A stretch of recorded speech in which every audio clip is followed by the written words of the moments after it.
வணக்கம். நான் doctor M Sanjeev Gandhi. இந்த 30 நாட்கள் கிராட்டிடியூடு ப்ராக்டிஸோட 3வது நாளுக்கு உங்களை அன்போடு வரவேற்கிறேன். இன்றைக்கி நம்ம என்ன பண்ண போகிறோம் அப்படின்னா, உங்கள் வாழ்க்கையை மாற்றிய மனிதர்களுக்கும் ஆசீர்வாதங்களுக்கும் இன்றைக்கி நம்ம நன்றி சொல்ல போகிறோம். நான் ஒரு சின்ன கேள்வி கேட்குறேன். நீங்கள் தனியாக இந்த வாழ்க்கையில் இந்த இடத்துக்கு வந்திருக்கீங்களா?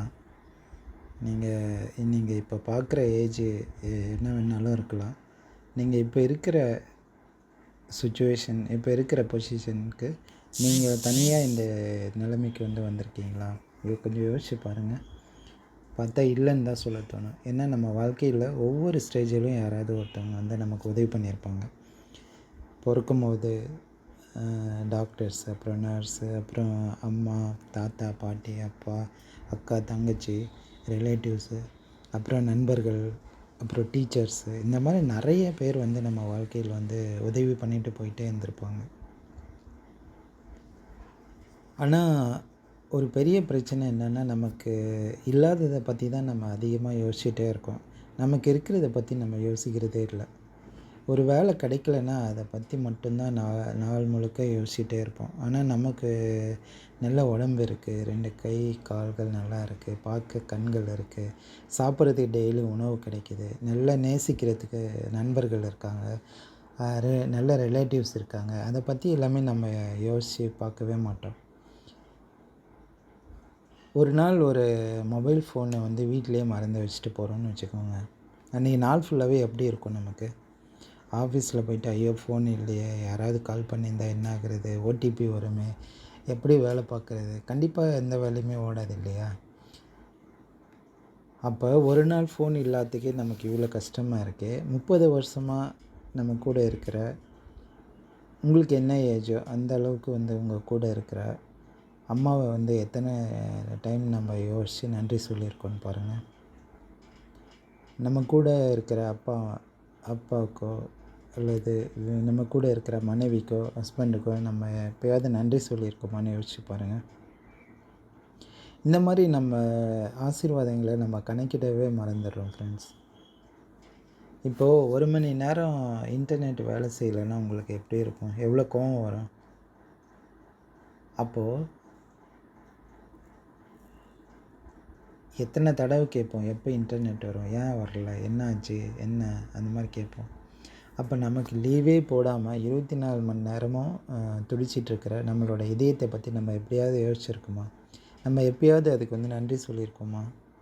தூங்கும் போதும் ஒர்க் பண்ணிகிட்ருக்கு, சந்தோஷமாக இருக்கும் போதும் அதை வேலையை பார்க்குது, அழும் போதும் அதோட வேலையை பார்க்குது.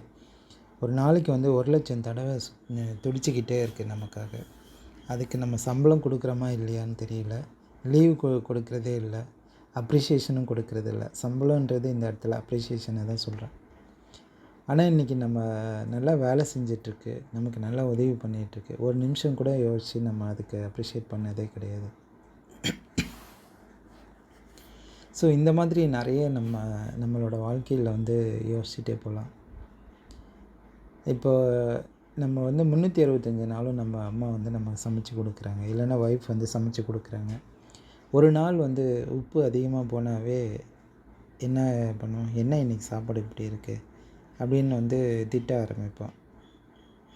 ஆனால் அவ்வளோ நாள்லாம் அவங்க சமைச்சு கொடுத்தது நமக்கு ஞாபகமே வராது. என்ன ஒரு கெட்ட இது இருக்கோ அதுதான் நம்ம பிரெயின் அடிக்கடி ரிவீல் பண்ண ஆரம்பிக்குமே தவிர, நெகட்டிவ் தாட்ஸை தான் அதிகமாக சீக்கிரமாக கலெக்ட் பண்ணுமே தவிர, பாசிட்டிவ் தாட்ஸ் எல்லாமே பண்ணவே பண்ணாது. அதே மாதிரி இப்போ நிறைய நம்ம பழகின ஃப்ரெண்ட்ஸ் ஆகட்டும், ரிலேட்டிவ்ஸு, இல்லைன்னா அப்பா அம்மா, ஹஸ்பண்ட் அண்ட் ஒய்ஃபு, இந்த ரிலேஷன்ஷிப்பில் நல்ல விஷயங்கள் எதுவுமே நம்ம யோசிக்கவே மாட்டோம். ஆனால் நெகட்டிவ் திங்ஸை தான் அடிக்கடி யோசிச்சுட்டே இருப்போம். அன்றைக்கி நீ அப்படி பண்ண, இப்படி பண்ண, அந்த மாதிரி அடிக்கடி இதை தான் நம்ம யோசிக்கிறோம். ஏன்னா நம்ம கிராட்டிடியூட் ப்ராக்டிசஸ் ரொம்ப கம்மியாக இருக்குது. நம்ம பிரெயினுக்கு இந்த ப்ராக்டிசஸ் கொடுக்க தான் அது பாசிட்டிவ் திங்க் டியூன் ஆகும். அந்த மாதிரி இன்றைக்கி நம்ம என்ன பண்ண போகிறோம் அப்படின்னா, அந்த கிராட்டிடியூட் நோட்டை எடுத்துக்கோங்க. அதில் நீங்கள் என்ன பண்ண போகிறீங்க அப்படின்னா, யார் உங்களுக்கு உங்களோட வாழ்க்கையில் இப்போ இருக்கிற ஸ்டேஜுக்கு ரொம்ப அதிகமாக உதவி பண்ணது யார்? யாராவது ஒரு 3 பேரை வந்து எடுத்துக்கோங்க. நிறைய பேர் லிஸ்ட் அவுட் பண்ணுங்க. அதில் ஒரு 3 பேரை மட்டும் நீங்கள் வந்து எடுத்துக்கோங்க. உங்கள் அம்மாவாக இருக்கலாம், அப்பாவாக இருக்கலாம், உங்களோட ஹஸ்பண்ட் அண்ட் ஒய்ஃபாக இருக்கலாம், இல்லைனா உங்களோட குழந்தைகளாக இருக்கலாம், உங்கள் ஃப்ரெண்ட்ஸாக இருக்கலாம், இல்லைனா உங்களோட டீச்சர்ஸாக இருக்கலாம், மென்டர்ஸாக இருக்கலாம், உங்களுக்கு இன்டர்வியூவில் ஃபேஸ் பண்ணி ஜாபை கொடுத்தா உங்களோட பாஸாக இருக்கலாம், இல்லைனா யார் என்னன்னே தெரியாது, அவங்க போகிற போக்கில் உங்களுக்கு வந்து ஹெல்ப் பண்ணிட்டு போகலாம். அது அப்போ ரொம்ப சின்ன உதவியாக இருக்கும். இப்போ அது ரொம்ப உங்களோட வாழ்க்கையே வந்து இந்த ஸ்டேஜுக்கு நல்ல ஸ்டேஜுக்கு வரத்துக்கு அந்த ஒரு சின்ன உதவி தான் உதவி பண்ணியிருக்கோம். அதுக்கப்புறம் நீங்கள் அந்த நபரை பார்த்துருக்க மாட்டீங்க, பேசியிருக்க மாட்டீங்க. அந்த நபரை கூட நீங்கள் ரீகால் பண்ணி அந்த நபருக்கு கூட நீங்கள் வந்து நன்றி சொல்லலாம். இல்லை நீங்கள் இப்போ உயிரோடு இருக்கிறதுக்கு யார் வந்து காரணம்? இப்போ நீங்கள் நல்ல வேலையில் இருக்கிறதுக்கு யார் காரணம்? இப்போ நீங்கள் நல்ல நிலைமையில இருக்கீங்க அப்படின்னா அதுக்கு யார் காரணம்? உங்கள் லைஃப்பில் நீங்கள் ஆல்ரெடி சில டைம் நினச்சிருப்பீங்க, அவங்க அந்த டைமில் உதவி பண்ணலைன்னா நான் இந்த அளவுக்கு வளர்ந்துருக்க மாட்டேன். இந்த அளவு நான் இப்போ இருக்கேன்னா அது அவங்க அந்த டைமில் பண்ண உதவி தான் அப்படின்னு. நிறைய பேர் யோசிச்சிருக்கவே மாட்டீங்க.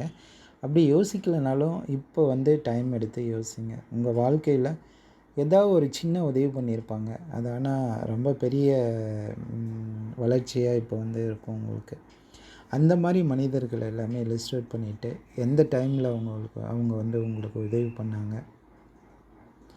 அந்த உதவி பண்ணதுனால உங்களுக்கு எப்படி உங்கள் வாழ்க்கை வந்து மாறிச்சு, அதனால் இப்போ எப்படி என்ன நிலைமையில் இருக்கீங்க அப்படின்றத நீங்கள் இத்தனை நாள் வரைக்கும் அவங்களுக்கு வந்து நீங்கள் தேங்க்ஸ் பண்ணியிருக்க மாட்டீங்க.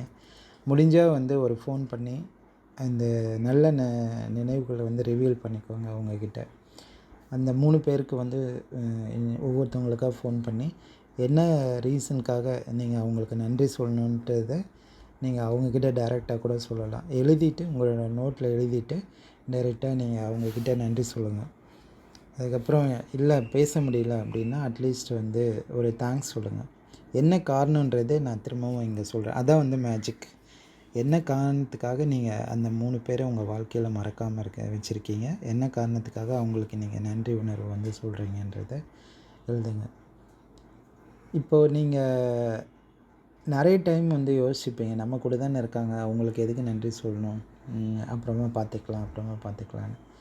அவங்க உயிரோடு இருக்கும் போதே நீங்கள் வந்து நன்றி கிராட்டிடியூடை வந்து எக்ஸ்ப்ரெஸ் பண்ணிங்கன்னா அதனோட இன்டென்சிட்டி என்னன்னு அவங்க வந்து புரிஞ்சுப்பாங்க. அவங்க போன பிறகு அவங்கள நினச்சி நீங்கள் வருத்தப்படுறதை விட நீங்கள் அவங்க உயிரோடு இருக்கும் போதே நீங்கள் கிராட்டிடியூட் சொன்னீங்கன்னா அதோட பவர் வந்து ரொம்ப அதிகமாக இருக்கும். அதே மாதிரி நன்றின்றது வந்து வெறும் வார்த்தைகளால் சொல்லாமல், வெறும் வார்த்தைகளால் எழுதாமல் நன்றி உணர்வோடு வந்து எக்ஸ்ப்ரெஸ் பண்ணணும். அதுதான் வந்து நமக்கு வந்து வாழ்க்கையில் வந்து மேஜிக்கை வந்து க்ரியேட் பண்ணும். நாளை காலையில் எழுந்திரிக்கும் போது உங்களோட மனசில் கண்டிப்பாக ஒரு சின்ன மாற்றத்தை வந்து உணருவீங்க. அதே மாதிரி இன்றைக்கி நைட்டு வந்து தூங்க போகிறதுக்கு முன்னாடி இன்றைக்கி நடந்த உங்கள் வாழ்க்கையில் நடந்த ஏதாவது ஒரு நல்ல விஷயத்தை யோசித்து பார்க்கணும். கையில் வந்து நம்ம ஏற்கனவே சொன்ன மாதிரி அந்த மாயாஜால கல்லை வச்சுக்கிட்டு இன்றைக்கி வாழ்க்கையில் நடந்த ஒரு விஷயத்துக்கு வந்து நன்றி சொல்லிவிட்டு தூங்க போங்க.